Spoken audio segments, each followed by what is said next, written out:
අනන්ත චක්කවාලේසු අත්‍රා ගච්ඡන්තු දේවතා සද්ධම්මං මුනි රාජස් සුනන්තු සග්ග මොක්ඛදං ධම්ම ශ්‍රවණ කාලෝ අයං භදංතා ධම්ම ශ්‍රවණ කාලෝ අයං භදංතා ධම්ම ශ්‍රවණ කාලෝ අයං භදංතා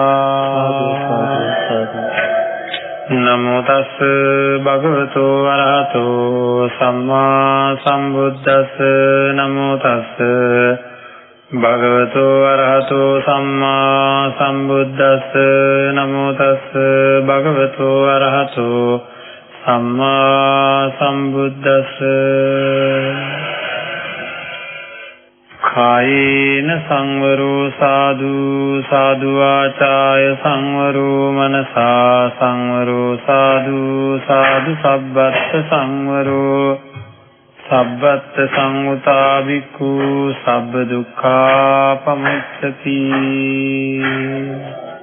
සදා බුද්ධ සම්පන්න පින්වත්නි, සම්මා සම්බුදුරජාණන් වහන්සේ දේශනා කරපු ආකාරයට අපේ ජීවිතය සකස් කර ගැනීම සඳහා අපේ සංසාරික ජීවිතය සුපත් කර ගැනීමේ අදිස්ථානයෙන් සියලු දුක් ගෙවන් කොට උතුම් නිවනින් සැනසෙන්නට ඕනෑය කියන අදහසින් ධර්ම ශ්‍රවණාබිලාසීව කටයුතු කරන්න යෙදෙන පින්වත් පිරිස හැම කෙනාම අදිස්ථාන කරගන්න ඕනේ මම ධර්මයේ ශ්‍රවණය කරලා මේ ජීවිතය සාර්ථක කරගන්න ප්‍රතිපත්තිය ජීවිතයට එකතු කරගෙන මේ ජීවිතය සාර්ථක කරගෙන සසර ජීවිතය සුවපත් කරගෙන සියලු දුක් නැති කරගෙන උතුම් නිවනින් සැනසෙනවා කියන අදිස්ථානය ප්‍රාර්ථනා ඇති කරගන්න ඕනේ.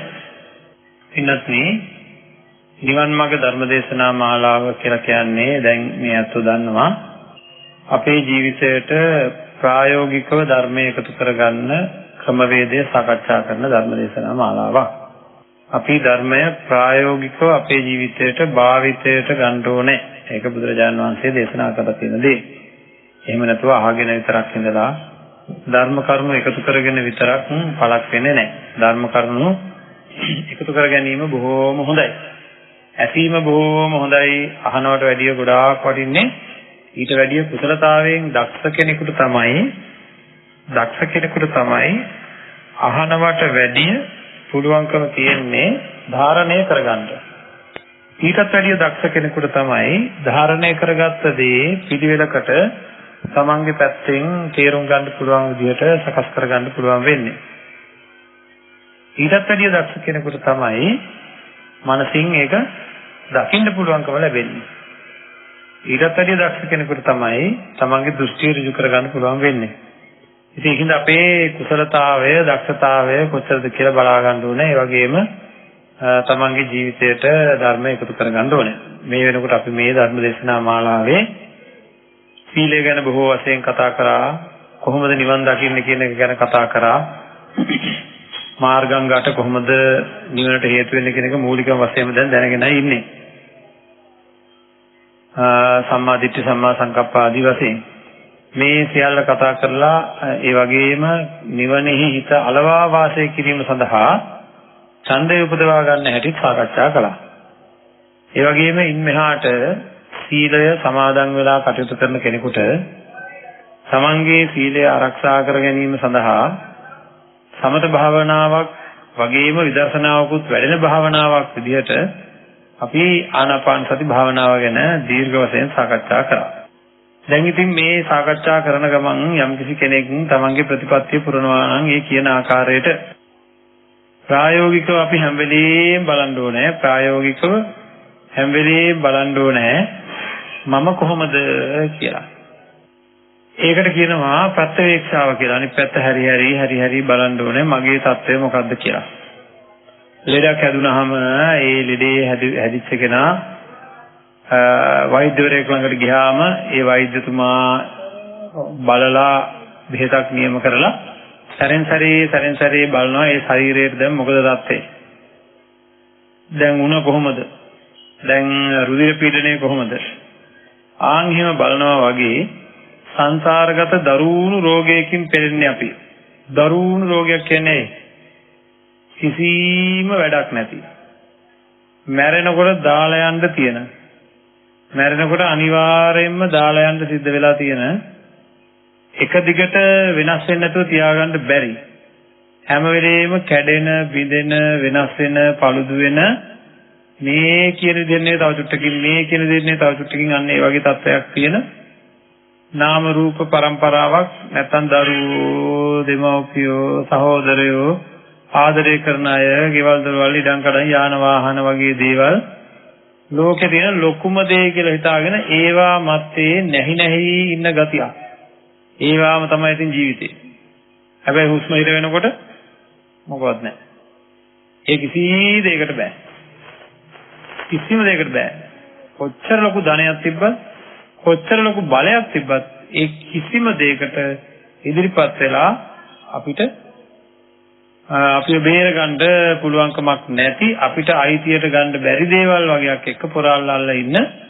ඒවම හින්දා ඊර්ෂ්‍යා කරන, ක්‍රෝධ කරන, වෛර කරන, මාන්න ඇති කරගෙන හරි අපහසුවෙන් ජීවත් වෙන මේ ජීවිතය නිවැරදි තැනකට ගන්න ඕනේ. හැමදාම දුක් විඳලා හරියන්නේ නැහැ. ඒකින්ද හිතයි සකස් කරන්න ඕනේ. බොහෝ දෙනා සකස් කරන්න ලෑස්ති කරගෙන තියෙන මොනවද? අනිත් අයව. හැම වෙලේම කියන්නේ මොකද්ද මේ? අනිත් අය හින්දා මට හරි කරදරයි. මේ අපේ ගෙවල් වල අය හරියට ඉන්නවා නම් අපිට බැරිය ඕන දෙයක් කරන්න. අපේ තාත්තා හින්දා තමයි හරි කරදර අපිට. අපේ දරුවෝ හින්දා තමයි, ලොකු පුතා හින්දා තමයි කරදර. පොඩි කෙනා හින්දා තමයි කරදර. එයා හින්දා තමයි මං දුකෙන් ඉන්නේ. කොහොමද ඉතින් මේ මං කොච්චර ඉන්න හැදුවත් අනිත් අයත් එක්ක මට එහෙම ඉන්න බෑනේ. මාව තරහ ගස්සවනවානේ. මේ ඔක්කොම වැරද්ද කාටද දාලා තියන්නේ අපි? අනිත් අයට.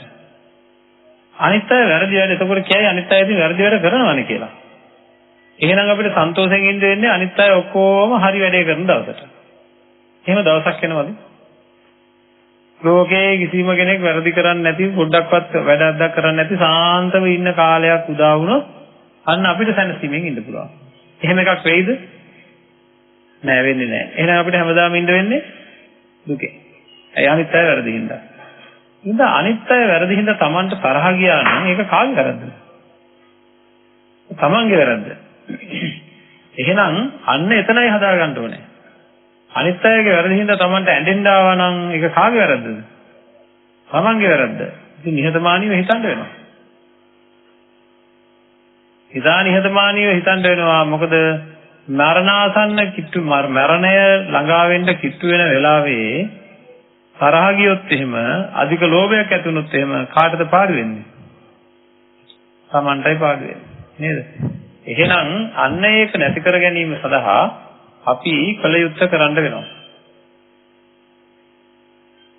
ඉතින් ඒකින්ද දැන් බලන්න ඕනේ සීලයෙන් හොඳට පරිපූර්ණව උපරිම උත්සාහයකින් සීලය රකින්න ආර්ය අෂ්ටාංග මාර්ගයේ වඩන්න උත්සාහ කරන අය අපි හිතමු දැන් මේ වෙනකොට ආනාපාන සති භාවනාවත් කරන්න පටන් ගන්න තියෙන්නේ කියලා. දැන් ඉතින් ජීවිතේ වෙනස් වෙලා තියෙන්න ඕනද නැද්ද? නේද? ඒ විදිහට ප්‍රතිපත්ති මාර්ගයේ යනවා නම් අපිට අපේ ජීවිතය යම් වෙනසක් වෙලාද කියලා බලා ගන්න ඕනේ. ඒක කට්ටිය දැන් මම දැකලා තියෙන සමහර අය මෙහෙමයි. හරියට පන්සල් යනවා. බෝධි පූජා තිව නැතු කරනවා. ගමෙත් ඉතින් හරියට එක දේවල් වලට උදව් කරනවා, සේවය කරනවා. දානවා හරියට දෙනවා. ආගමික කටයුතු වල මුල් තැනක් ගන්නවා. හරිද? ගමේ ප්‍රධාන උපාසක මහත්තයා හෝ උපාසිකාව කියලා ප්‍රධාන උපාසිකාව කියලා ප්‍රධානත්වයේ ඉන්නවා වෙලාවට. සමහර අය. දෙවෙනි තැනක් ඉන්නවා සමහර අය. ප්‍රධාන කණ්ඩායමෙත් ඉන්නවා. හැබැයි තරහ යන එකෙන් අඩුවක් නැහැ. ඊර්ෂ්‍යාවල් වලින් පොඩි අඩුවකුත් නැහැ. කුහකකම් වලින් අඩුවකුත් නැහැ. ඒ හැමෝම නෙවෙයි. හරි. අන්නේ මේ ඊර්ෂ්‍යාවල්, කුහකකම්, තරහ යන ඒවායින් අඩුවක් නැත්නම් අර බෞද්ධකමෙන් අර ප්‍රධානත්වයෙන් ඊතර වැඩක් තියනවද? සමහර අයගේ ඊර්ෂ්‍යා, ක්‍රෝධ, වෛර, කුහකකම් නම් අඩුයි. හැබැයි දරුවන්ට, ගෙවල් වලට, ඉඩම් වලට තියෙන ලෝභයෙන්, ආදරයෙන් නම් අඩුවක් නැහැ. දරුවන්ට තියෙන ආදරය, ඉඩම් වලට තියෙන ගිජුකම, කෑදරකම, කෑමට තියෙන කෑදරකම වගේ දේවල් මේ කුසල්ද අකුසල්ද? කුසල්ද අකුසල්ද? කුසල්. කුසල් නේද? එහෙනම් අන්න බෞද්ධකම පිළිගන්නේ නැහැ. බෞද්ධ ධර්මය තුළින් ලබාගත යුතු දේ ලබාගෙන නැහැ. හරි අපහසුයි ඉතින්. එහෙනම් බෑ අපිට ළඟා කරගන්න දුන්න ඉලක්කය ඒක නෙවෙයි සම්මා සම්බුදුරජාණන් වහන්සේ. එහෙනම් අපි දැනගන්න ඕනේ මම අකුසල් වලින් පිරිසම අකුසල් කෙලෙස් වැగిරෙන අය සමහර අය. ධර්මයෙන් නම් කතා කරනවා. කෙලෙස් වලින් අදිපෝෂණය. නේද? එහෙනම් අපි මොකද කරන්න ඕනේ? මෙන්න මේක අඩු කරගන්න දැන් ලොකු උත්සාහයක් ගන්න පුළුවන්. ඒ සඳහා සියලු දුක් නැති කරන මාර්ගයක් බුදුරජාණන් වහන්සේ දේශනා කරා. ඉතින් මොකද කරන්න ඕනේ? පච්චවෙක්කිත්වා කායේන කම්මං කාතබ්බං වාචාය කම්මං කාතබ්බං. ඉතින් කය වචනේ විතරක් නෙවෙයි මනසින් සංවර වෙන්න ඕනේ. එතකොට අපි මේක කරන විදිහ ගැන පොඩ්ඩක් කතා කරගන්න ඕනේ. කයෙන් වචනයෙන් මනසින් සංවර වෙන අයට ඊළඟට කායන සංවරෝ සාදු සාදු වාචාය සංවරෝ මනසා සංවරෝ සාදු සාදු සබ්බත් සංවරෝ. සබ්බත් කියන්නේ සියල්ලෙන්ම සංවර වෙන්න ඕනේ. සියල්ලෙන්ම සංවර වෙනවා කියන්නේ මොකද්ද? කන නාහේ දිව ශරීරය මනස කියන ඉන්ද්‍රියන් වලින් ඉන්ද්‍රිය සංවරයයි. ඉතින් දැන් බලන්න ඕන මම භාවනාත් කරනවා නම් සිරුත් රකින්නවා නම් සමාදන් වෙලා දැන් අපි මේ ධර්ම දේශනා මාලාවේ දැන් කිට්ටුයි. ආසන්න කාලයකදී සතර කමඨහන අපිට උවමනා වෙනවා. මේ සතර කමඨහන අර ඒ වගේ දේවල් අපි කතා කරනකොට අහගෙන ඉන්නවා. ලෙඩේ අඳුර ගන්නෑ. දැන් අපි ඇයි ඉස්සෙල්ලා සීලය කතා කරලා ඉස්සෙල්ලාම ආනාපාන සති භාවනාව කතා කරා. එතකොට එහෙම කරේ දැන් අපිට පුළුවන් වෙන්න ඕනේ අපේ මානසික தত্ত্বය පරීක්ෂාවට ලක් කරගන්න. හරි? දැන් ඉදිරියේදී කතා කරන මෛත්‍රී භාවනාව හොඳට වැඩෙන්න නම් මට කොච්චර තරහ පාලනය කරන්න පුළුවන්ද කියලා Tamanටම තේරෙන්න ඕනේ. කොහොමද දන්නේ තරහේ தত্ত্বය? නේද? මට කොච්චර අනිත්‍ය හැඟීම මගේ තුල භාවිතා වෙනවද කියලා Tamanටම පරීක්ෂා කරගන්න පුළුවන්. මම කොච්චර ශ්‍රද්ධා සම්පන්නද? මට කොච්චර අසුබ හැඟීම මගේ ළඟ භාවිතා වෙනවද කියලා Tamanටම පරීක්ෂා කරගන්න පුළුවන් වෙන්න ඕනේ. එහෙනම් අද මම පුංචි උපදේශයක් දෙන්න මේ බලාපොරොත්තු වෙන්නේ. පුළුවන් ද පුංචි වැඩක් කරන්න. ප්‍රායෝගික තත්ත්වයක වැඩක්. දැන් ගන්නවා තීරණයක්. මේ සීලයක් කියන සමාදම් වෙනව නෙවෙයි. හරි. මේ දැන් තීරණයක් ගන්නවා. මම කිසිම කෙනෙකුට හිතක් රිදෙන්න අදින් පස්සේ කතා කරන්නේ මොනම තත්ත්වයක් යටතේවත් කතා කරන්නේ. මොනම තත්ත්වයක් යටතේවත් කතා කරන්නේ. හිතක් රිදෙන්න කතා කරන්නේ. පුළුවන්. මොකද කිසිම සද්දයක්වත් නැත්තේ. අන්‍ය තීරණයකට එන්න ඕනේ. එහෙමයි ධර්මය තුලට අපි අවතීර්ණ වෙන්නේ. එහෙම නැතුව බෑ. හරිද? අවිහිංසා සංකල්පය ඉහළම තත්ත්වයකට නැගෙනවා අපි. මේක එහෙම නෑ බලාගෙන ඉන්නේ උදේ ඉඳන් නේද කොතනද මොනවද වෙන්නේ කියලා. මහා නරක කතාවක් කියන්නම්. එතකොට ඔක තේරුම් ගන්න පුළුවන්. මතක හිටින්නත් එක නරක කතාවක් කියන්නම්. එතකොට ගේ හාමුදුරුවෝ නරක කතා කියනනේ. නේද? නරක කතාව තමයි කියන්න ඕනේ. අපේ ගෙවල් වල ඉන්නවා සුනකයෝ බල්ලෝ. එයාලගේ චර්යා ධර්ම කොහොමද නැහැ. බල්ලෝ විතරනේ බල්ලන්ගේ සහ බැල්ලියන්ගේ චර්යාව කොහොමද? ගෙදර ඉන්නවනම් හදා ගන්නවද නැද්ද සීමාවක්? නේද? අපිත් රටක් ගහලා තියෙනවා එයාලත් අපේ වැටම නැති වුණාට එයා දන්නවා එයාගේ වැඩේ මොකද? කවුරු හරි පිටින් කවුරු හරි ආවොත් මොකද වෙන්නේ? පිටින් බල්ලෙක් ආවොත් මොකද කරන්නේ? එළවනවා. කොතෙන්ද යනකන්ද? අන්න බලන්න එයාටත් තියෙනවා සීමාවක් හදාගෙන. එතෙන්ට එතනින් එහාට එළවලා එහාට යනවා. එතකොට එකටම ඉන්නවා කියන්නකො දෙන්නේ තුන් දෙනෙක් ගෙදර. එයාලත් එක්ක සමගියෙන් ඉන්නවා. හැබැයි මස් කෑල්ලක් හරි මාළු කෑල්ලක් හරි දැම්මොත් යාළුකම් ඔක්කොම ඉවරයි. නේද? හොඳට පොරාලනවා. පොරාලලා තමන්ගේ කොටස විතරයි. ඉතින් අපි તો වැදගත් කෙනෙක් ගෙදර ඇවිල්ලා ඉන්නවා කියලා. අපේ ගෙදරට වැදගත් කෙනෙක් ඇවිල්ලා ඉන්නවා. ආයෙ නෙමෙයි කූඩුවෙන් හරි ලෙහුවොත් එහෙම මොකද කරන්නේ? ආයෙ මොන වැදගත් කෙනාද ඇවිල්ලා ඉන්නේ? ආවා එතන නෑටුවා, කෑ ගැහුවා, උඩ පැන්නා. ඒ මොකද කිසිම වග විභාගයක් නැතුව කාට වුණ හැටිද වැඩ? එයාට හිතෙන්නේ මොනවද? ඒක ඔක්කොම කරනවා. නේද? ඉතින් අන්න එහෙම චරිතයක් තමයි කාටද තියෙන්නේ? බල්ලන්ට සහ වැල්ලයන්ට. තමන්ගේ කොටසින්ද අනුන්ට බුරණ ගතිය තියෙනවා. නේද? ආයි ඉස්සෙල්ලා හොඳින් කියලා බලනවා. නේද? කවුරු හරි බල්ලෙක් කවොත් හොඳින් කියනවද මේ? නේද? කියන්නේ හොඳ හැඟීමක් දෙන්නේ. මේ මගේ කොටස ඔයා යන්න, ඔයා හරියට වෙලා ඉන්න. මෙහෙ මට බෑ කියලා එහෙම ලක්ෂණයක් නැහැ. බුරාගෙනම පයින්නේ. කලින්ම බුරනවා. නේද? කලින්ම බුරලා එලෝලා හපලා ආන්ගේ වගේ තමයි. Tamanට ඕන විදිහටම වැඩ කරනවා. Tamanට කැමති විදිහටම වැඩ කරනවා. අනිත් අයට හිංසාවක් පීඩාවක් වුණත් කමන්නේ. නේද? Tamanට මොනවද හිතෙන්නේ? හිතෙන විදිහටම වැඩ කරලා දානවා. එතකොට ඒකත් ආගේ චර්යාවද? බල්ලන්ගේ තමයි බැල්ලියන්ගේ. හරි. මම ඒක කියන්නේ නරක කතාවක් මේක කියලා. කරන්න දෙයක් නැහැ. මෙහෙම හරි කමන්නේ අපි සංවර වෙන්න ඕනේ. නේද? ඒතර මම්මගේ ජීවිතය තිරිසන් සත්තුන්ට සමාන තත්යකට පත් කරගන්න ඕනද? නෑ ඕනේ නෑ. මිනිස්සුන්ට මේක තේරෙන්නේ නෑ. තිරිසන් සත්තුන්ගේ තුල තියෙන ලක්ෂණ අපේ තුල විද්‍යාමාන වෙනවා වෙලාවෙන් වෙලාවට. අපේ තුලත් හට ගන්නවා. පොරාලන්න බලන පොඩ්ඩක්. හපන්න බලනවා. හපනවා වගේ තමයි වචන. නේද? බුරනවා. පුරණ එකේ නම් අඩුවක්ම නෑ. ආය තමන්ට අවශ්‍ය කරන දේ පොඩ්ඩක් එහෙම වෙලා තිබ්බොත් අරිම ගානේ කාමරයක හරි ගෙදර හරි නේද? තමන්ට ඕන විදිහ නැත්තම් කතා කරන්නෙම කොහොමද? අර හපාගෙන වගේ කතා කරන්නේ. අනිත් අය හරියට දෙන්න කතා කරන්නේ. ඉතින් එහෙම ඇයි අපි? මම අහන මෙන්න මෙහෙම. මේ ගැන මොහොතක් හිතන්න. ඇයි අපි එකතු වෙලා අපි එක එක්කෙනාට තනියම මේ ලෝකේ ජීවත් වෙන්න බෑ නේද? මේ ශරීරයේ හැදිලා තියෙන හැටි අනිත් අයගේ උදව් උපකාර ඕනමද නැද්ද? අනිත් අයගේ උදව් උපකාර ඕනේ. හම්බ කරන කෙනාට උයලා දෙන්න කෙනෙක් ඕනේ. අසනීප වුණාම සලකන්න කෙනෙක් ඕනේ. අර උයන කෙනාට හම්බ කරලා දෙන්න කෙනෙක් ඕනේ. එතකොට ඒ වගේ හැම පැත්තකින්ම හැමදේම තනියම කරගන්න බෑ.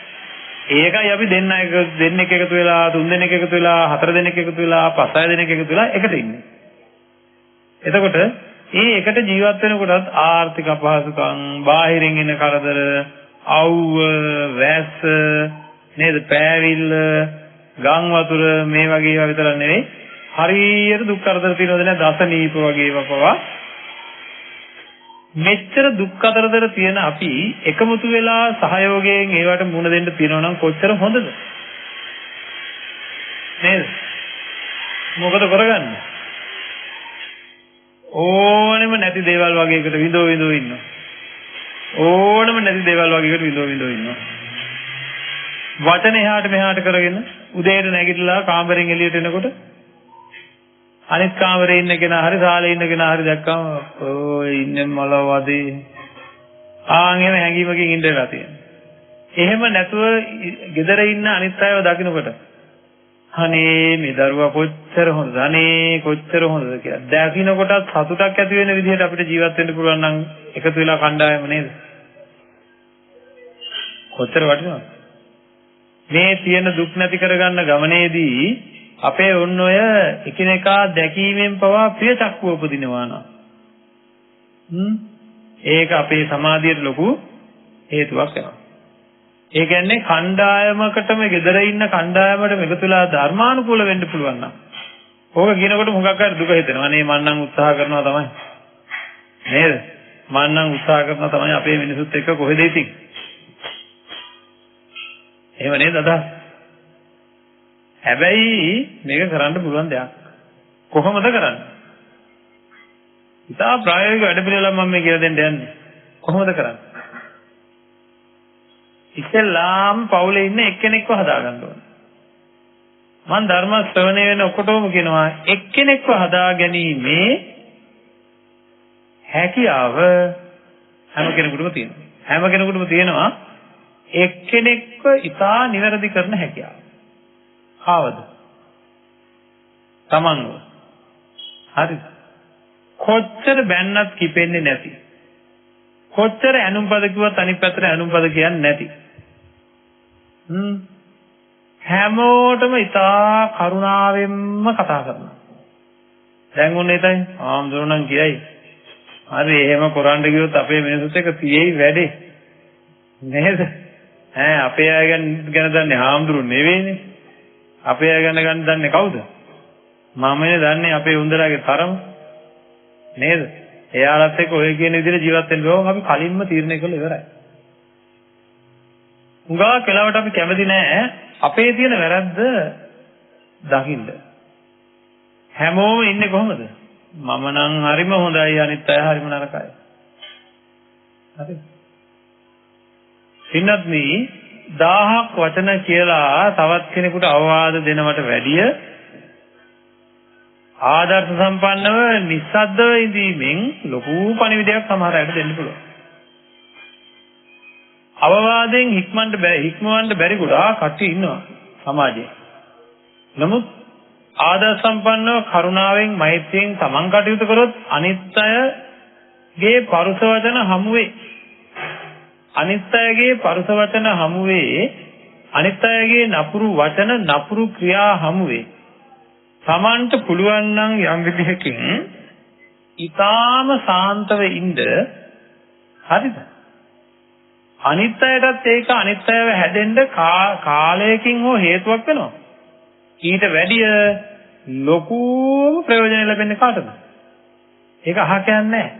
කෙනෙක් කියයි මට නිවට වෙලා ඉන්න සිද්ධ වුණා කියලා. ඔය අමාරුම දැන උතන. මාන්නේ තියෙන්නේ හැම වෙලේම හරි අමාරුයි.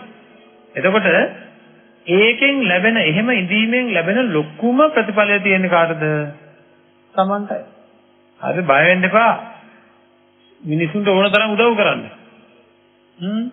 උදව් කරපු අයගෙන් මොකුත් බලාපොරොත්තු වෙන්න යන්න එපා. ගෙදර අයටත් හරියට උදව් කරන්න. ඒ අයගෙන් අඩුම ගානේ උණක් හෙම්බිරිසාවක් අතනම කොත්තමාලියක්වත් හම්බලා දෙයි කියලා බලාපොරොත්තු වෙන්න එපා. පුළුවන් හැටියට හම්බගෙන බොන්න. බය වෙන්න එපා. පිටින් කෙනෙක් හරි ඇවිල්ලා Tamanට අවශ්‍ය කරන සියලු දේ කරලා දෙනවා. Taman නිවැරදිව ජීවත් වෙනවා නම් උදව් කරපු අයගෙන්ම මොකක්ද ලැබෙනවා කියලා එකක් නැහැ. ඒක එහෙම වෙන්න ඕන එකක් කියලා නැහැ. මොන තරම් නපුරුකම් හම්බෙන්නේ. මේකනේ අපි කවුරු කියන විදිහට හැදෙන අයද? බුදුරජාණන් වහන්සේ දේශනා කරපු විදිහට හැදෙන අය බෞද්ධයත්ෝ. ඒතර බුදුරජාණන් වහන්සේ දේශනා කරේ අනිත්‍ය පරුස වචන නොකියනවා නම් පරුස වචන කියන්න එපා කියලා. එහෙමද? අනිත්‍ය පරුස වචන කියන්නේ නැත්නම් පරුස වචන කියන්න එපා. එහෙමද? පරුස වචන කියන්නේ මොනවද? අසභ්‍ය වචන විතරද? නෑ අන් අයව පරුස කරවන අන් අයව තරහ ගස්සන එකදු වචනයක්වත් නොකිය සිටිය යුතුයි. හරිද? හැම වෙලේම නේලා කන්නසුකා ප්‍රේමණීය හදයංගම හරි හැම වෙලේම හරියට නිකන් නිධාන වතින් ඔහොමයි සඳහන් කරලා තියෙන්නේ. නිධානයක් තැම්පත් කරගත්තා වාගේ කෙනෙකුට තමන් කියන වචනය තමන් දෙන අවවාදය හැම වෙලේම කරුණාවෙන් මෛත්‍රියෙන් අනේ ඇයි ඔහොම කරන්න එපා. එක සැරයක් අහන්නෙත් නෑ, දෙසරයක් අහන්නෙත් නෑ, තුන් සැරයක් අහන්නෙත් නෑ, හතර සැරයක් අහන්නෙත් නෑ මොනවද කරන්නේ? නේද? කරුණාවෙන්ම හිටියොත් ඒකේ ලොකුම ප්‍රතිඵලය ලැබෙන්නේ කාටද? තමන්ටයි. ඒකින්ද දැන් අපි මේ හදන්නේ වැඩ පිළිවෙලක් ආරම්භ කරගන්නටයි. ලොකුම ප්‍රතිඵලය ලැබෙන්නේ තමන්ට. මොකක්ද දැන් ගත්ත තීරණේ? මම හැම වෙලේම කරුණාවන්ත වචන වලින් ඉන්නේ. ඕනම තත්ත්වයක් යටතේ ඉන්නවා කරුණාවන්ත වචන වලින් කියලා තීරණයක් ගන්න. හරි? වැරදුනොත් ඒක සීලයක් සමාදන් වීමක් එහෙම නෙවෙයි. තීරණයක් ගන්නවා. මම කරුණාවන්ත වචන වලින් ඉන්නවා. හැමතැනකදීම. වැරදුනොත් ආය දැඩි අධිෂ්ඨානයක් අරගෙන මොකද කරන්නේ? ආය නිවැරදි කරගන්නවා. ආය නිවැරදි කරගන්නවා. අනිත් අයත් එක්ක සහයෝගයෙන් ඉන්න ලොකු උත්සාහයක් ගන්න ඔන්න සමාධිය වැඩෙන්න ලොකු හේතුවක් වෙනවා. ඔහොම ටික දවසක් ඉන්නකෝ. කරුණාවන්ත වචන වලින්ම ටික දවසක් ඉන්න බලනකොට මෙන්න ටික දවසකින්ම තේරෙයි පුදුම සන්තෝෂයක් හිතෙන් උපදිලා එනවා. අත්දැකලා බලන්න. වෙනදා අත්දැක්ක නැති ලොකු සතුටක් හිතෙන් එන්න පටන් ගන්නවා. උදේක නැගිට වෙලාවක හරි දවල් වෙලාවක හරි කොයි වෙලාවක හරි මේ සතුට ඉපිලි පිලි එන්න පටන් ගන්නවා. හරි? අන්න ඒ සතුටත් එක්ක තමයි ඉදිරියේදී තමන්ගේ සමාධිය වැඩෙන්නේ. හරි මේක මේ ඔක්කොම බදාගෙන පොඩි වෙනස්කමක් යෝ ගහක තියෙන ගෙඩියක් ගැන හරි නේද? උයපු දෙක කෑමක රසක් ගැන හරි පුදුම කරුමයක් මේක නේද? අල්ලන pore කවුරු වගේද එතකොට? කවුරු වගේද? බල්ලෝ සහ බැල්ලියෝ වගේ. ඒක බල්ලෝ විතරක් කියලා බෑ නේද? pore අල්ලන්න හිතුණා නම් එකපාරට මතක් වෙනවා බලු ජීවිතේ කියලා. එහෙම හොඳයි. හරිද? මාත් කවුරු වගේද? මාත් නිකන් බැල්ලියක් වගේ කඩපයින්නවා. මාත් නිකන් බල්ලෙක් වගේ කඩපයින්නේ. අනිත් එක මේක කල්පනා කරන්නකෝ. දැන් බල්ලාගේ භාෂාව බුරණ එකනේ. නේද? දැන් අපි කවුරු හරි හම්බුනහම දැන් අපි සිංහලක් දන්නවා, දෙමළක් දන්නවා, ඉංග්‍රීසිත් දන්නවා කියන්නකෝ. කවුරු හරි හම්බුනහම අපිට සිංහලෙන් කතා කරොත් අපි හුඟක් වෙලාවට ඉංග්‍රීසියෙන් කතා කරනවද? සිංහලෙන්මයි කතා කරන්නේ. භාෂා තුනම දන්නවා කියන්නකෝ. කවුරු හරි අපි දෙමළෙන් කතා කරොත් දෙමළෙන් කතා කරන්නේ. ඉංග්‍රීසියෙන් කතා කරොත් ඉංග්‍රීසියෙන් කතා කරනවා. ඒතර බල්ලා කතා කරන්නේ බලු භාෂාවෙන්. දැන් අපි පාරක යනකොට බල්ලේ බුරාගෙන එයාගේ භාෂාවෙන්. ඒතර අපි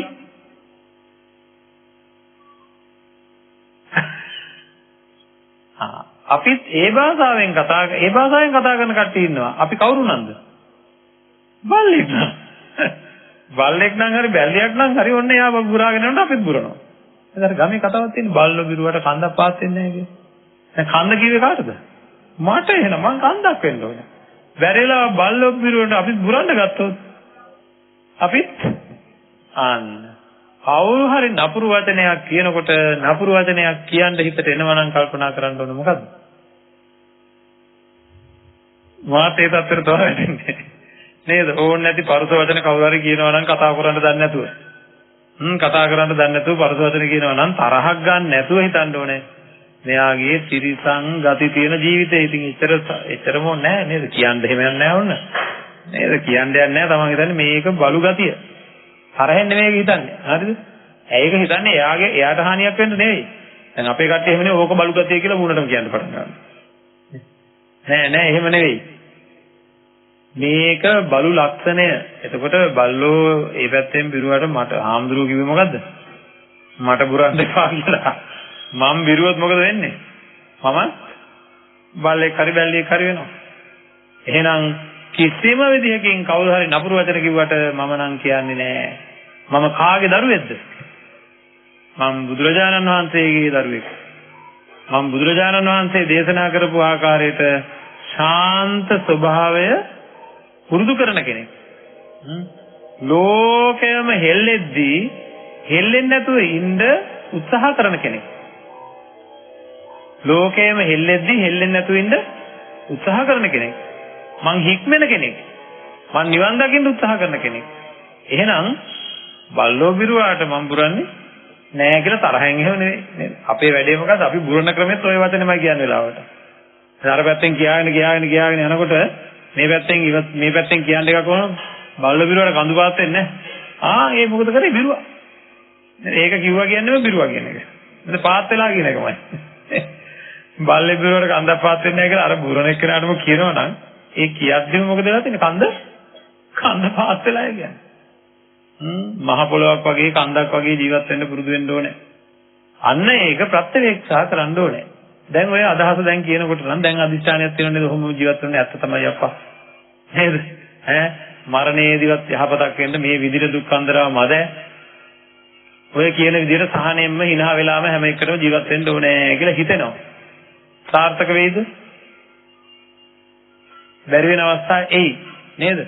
අන්න බැරි වෙන අවස්ථාවක් ආවොත් මොකද කරන්න ඕනේ? ආය අදිස්ථානයක් ගන්නවා. බැරි වුණා තමයි, වැරදුනා තමයි. මම ඔකට හැමදාම කියන්නේ කොහොමද? පහලේ හිලක් තියෙනවා, වැස්ස වෙලාවට තෙමෙනවා. නේද? වැස්ස වෙලාවට තෙමුණා නම් තෙමෙන වෙලාවේ අපි එක වහන්න යනවද? නැහැ. හැබැයි පායපුවාම ඒක වහන්න යනවා. ඉතින් දැන් වහන්න ඕනේ නැහැ. දැන් තෙමෙන්නේ නැහැ. නෑ. ඇයි පායපුවාම වහන්නේ?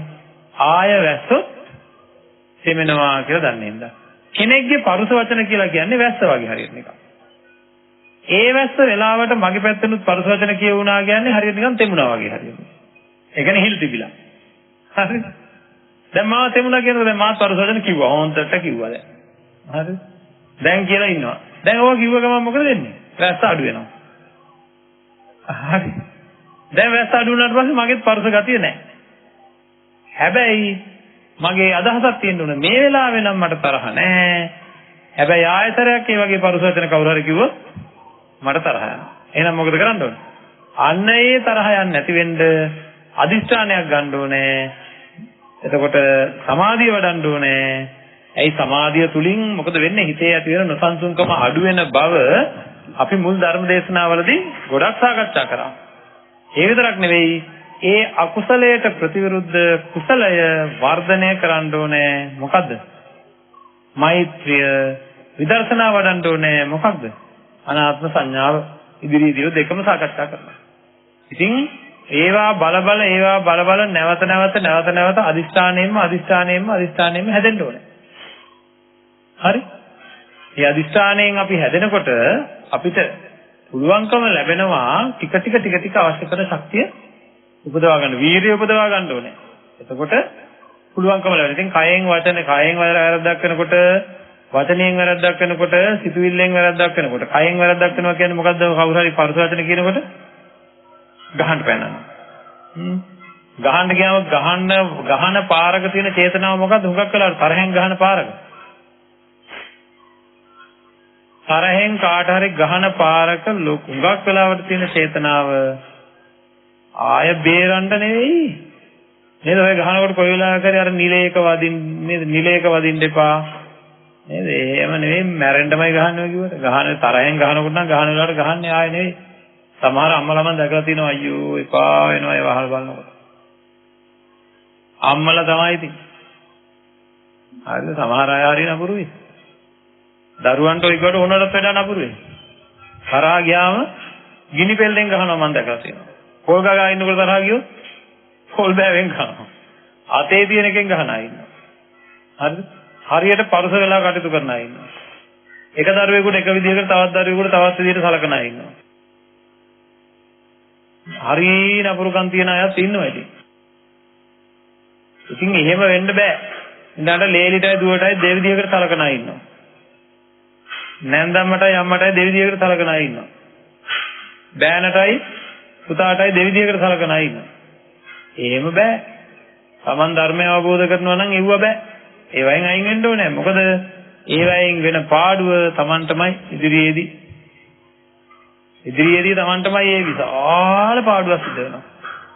ඉතින් අන්න ඒක හින්දා අපි ප්‍රත්‍යවේක්ෂා කර බල තමන්ගේ මේක දැන් පුහුණුවක්. මේක පුරුදු කරන්න පුළුවන් එකක්. කලින්ම අමාරුයි. සහයෝගයෙන් මෛත්‍රියෙන් ජීවත් වෙන එක හරිය අමාරුයි. මොකද අපි ඔක්කොගේම ඔලු තියෙන්නේ උඩනේ අප්පා. ඒක මේ වෙලා තියෙන්නේ. ඉපදිච්ච හැරිනේ. ඔළුව උඩින්ම තියලා ඉපදුනේ. ඒකද ඒ ඔළුව උඩින් තියෙනක ඔළුව පල්ලෙහාට ගන්න නෙමෙයි කියන්නේ. නේද? උඩින් තියෙන ඔළුව තිබුණාට හිතේ තියෙන ඔළුව ඊටතඩි උඩින් තියෙනවා. දැන් ඒක පල්ලෙහාට ගන්න ඕන මම තමයි ලොක්කා කොහොමද මම මොකටද යටත් වෙන්නේ කියලා. ඒකින්ද ඔය ජීවිතේ ගෙවන්න ඕන කරන වචන දෙකක් මම කියලා දෙන්න එකතු කරගන්න ජීවිතේට. හැබැයි එකතු කරගන්න ඕනේ. කරුණාවන්තව මෛත්‍රියෙන් තවත් කෙනෙකුට රිදෙන්නේ නැති වෙන්න කටයුතු කරන්න අවශ්‍ය කරන වචන දෙකක් තියෙනවා. එකක් තමයි අනේ කියන වචනේ. අනිත් එක තමයි නේද කියන වචනේ. බලන්න ඔය දෙක පාවිච්චි කරපුවම කොච්චර ලස්සන වෙනවද කියලා අනිත් අයත් එක්ක සහයෝගයෙන් වැඩ කරන එක. මොන ගෙදර අම්මෙක් ඉන්න නැත්නම් තාත්තෙක් ඉන්නවා.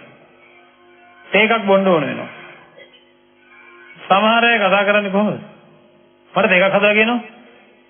මම මාතර කතා කරන්නේත් එහෙම. නේද? ආය සමහර නෝන මහත්තුරුත් ඉන්නවා. සාතර කතා කරන්නේ කොහොමද? සමසියද පොලේ ගන්න නැද්ද? ඉතින් මේ තියෙන්නේ පරුස වචන නෙවෙයිද කියන්නේ? මේ තියෙන්නේ පරුස වචන. ඕයි තේක. සමසර දැන් කියලා කොච්චර වෙලාද? නේද? ඇයි අපි මේ උළු වහලා තියෙන ගේ නේද? රස්නේ අඩු ගේ. හොඳට වාතාශ්‍රයන ගේ. ඇතුලේ රත් වෙලා ගිනිගුලි වගේ ඉන්නේ ඇයි මේ? නේද? ඇයි බැරි ගෙදර ගෘහමූලිකයාට නැත්තම් තාත්තට නැත්තම් පුතාට ඇයි බැරි අනිත් අයට මොනවා හරි කියනකොට අනේ මට තේ එකක් හදලා දෙනවද? අනේ මට තේ එකක් හදලා දෙනවද? කියලා කියන්නේ එහෙම කතා කරන අය නැහැ කියලාද කියන්නේ? කොච්චරවත් ඉන්නව නේද? අනේ දැන් තේ එකක් හදලා දෙන්න පුළුවන්ද? එතකොට ඇයි බැරි අනිත් අයට සමසියද පොලේ යන්නේ නැද්ද කියලා අහන්න නැතුව නේද? ඇයි බැරි අහන්න ඉක්මනට පොලේ ගිහිල්ලා આવොත් හොඳයි නේද? නේද කියන වචනේ දාන්න. නේද? පාරක් වුණොත් එහෙම අමාරුයිනේ. කලින් ගිහිල්ලා આવොත් හොඳ නැද්ද? කලින් ගිහින් આવොත් හොඳයි නේද? දැන් අපි තේ එකක් බිව්වොත් හොඳ නැද්ද? හොඳයි නේද? සහයෝගයෙන් අහන්න මේ පුටුව මෙතනින් තියමුද? තිබ්බොත් හොඳයි නේද? අපි අහවල් දවසේ අහවල් තැන ගිහිල්ලා આવොත් හොඳයිද? හොඳයි නේද?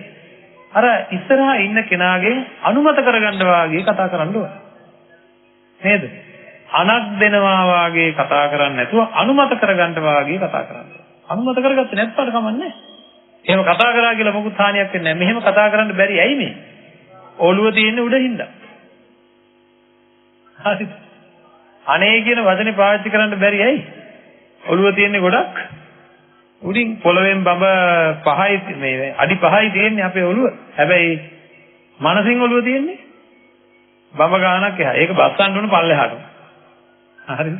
හරි අමාරුයි. මම නම් කියන්නේ හරිම අමාරුයි. මොකද අන්න එහෙම කරේ නැත්තම් අපිට අවිහිංසා සංකල්ප, මෛත්‍රී සංකල්ප උපදින්නේ නැහැ. එහෙනම් මොනවද වචන දෙක? අනේ කියන වචනයයි නේද කියන වචනයයි. අනේ කියන වචනය නේද කියන වචනය සිංහල භාෂාවේ හොඳට ගැලපෙන වචන දෙකක්. අය තහනම් වචන වගේකුත් තියෙනවා මොනවද?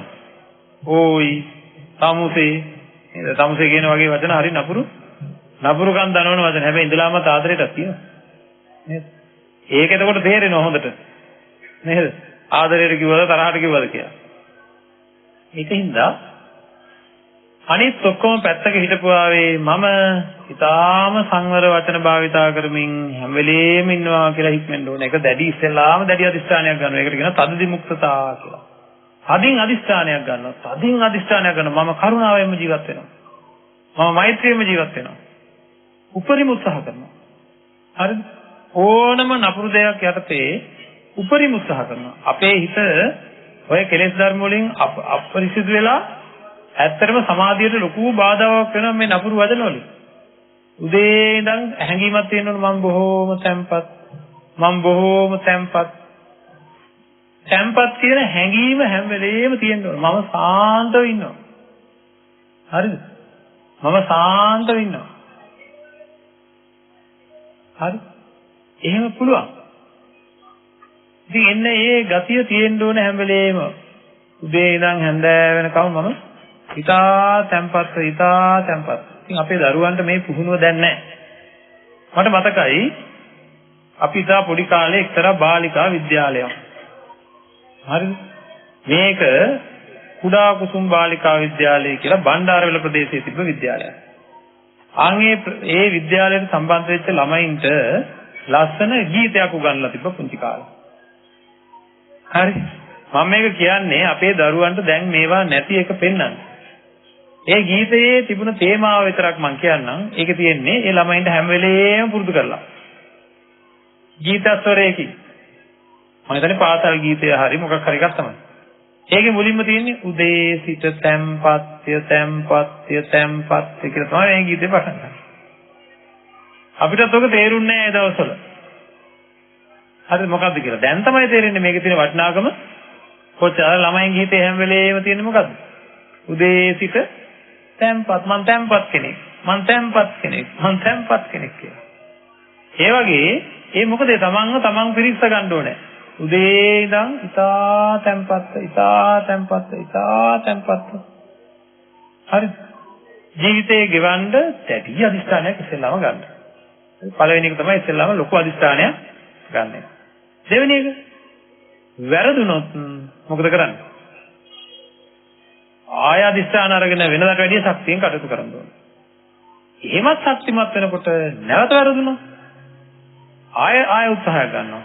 කොහොම තුන් සැරයක් විතර උත්සාහයක් ගන්නකොට කොහොමත්ම බැරි අවස්ථාවක් ආවොත් අන්න කල්යාණ මිත්‍රෙක් හම්බෙලා ගුරුවරයෙක් හම්බෙලා ලෙඩේ ගැන කතා කරගන්න ඕනේ කියලා. හරි ඔක ලෙඩක්. ඇත්තම හරි. ඉතින් මේ විදිහට ප්‍රායෝගිකව තමන් හික්මුනේ නැත්තම් සමාධිය එන්නේ නැහැ. අපි මේ කතා කරන අපි මේ ලොකු දේවල් ගැන කතා කරලා ඇත්තට මම කිව්වා මේ ධර්මදේශනා මාලාව තව ඉදිරියට මම තවත් පෙන්වන්නම් මේ අතන්ට ඉතා ප්‍රායෝගික ධර්මදේශනා මාලාවක්. අපි එකතු වෙලා සාකච්ඡා කරන එකක් මේක. නේද? අපිට ශාස්ත්‍රීය කරුණු හොයාගන්න ඕනේ තරම් දැන් තියෙන මොකක් හරි කරන්න වැඩක් තියෙන්න ඕනේ. දැන් අද බණ අහලා ගෙදර ගියාම මේ පරිස්සමයට ඇවිල්ලා මේ සම්බෝධි විහාරයට ඇවිල්ලා බණ අහන අයට ගෙදර ගියාම දැන් කරන්න වැඩක් තියෙනවද නැද්ද? අන්න කරන්න වැඩක් තියෙනවනේ බණක් අහපුවාම. එතකොට මාධ්‍ය හරහා බණ අයටත් ධර්ම දේශනා යොදනම කරන්න වැඩක් තියෙනවා. මොකද්ද?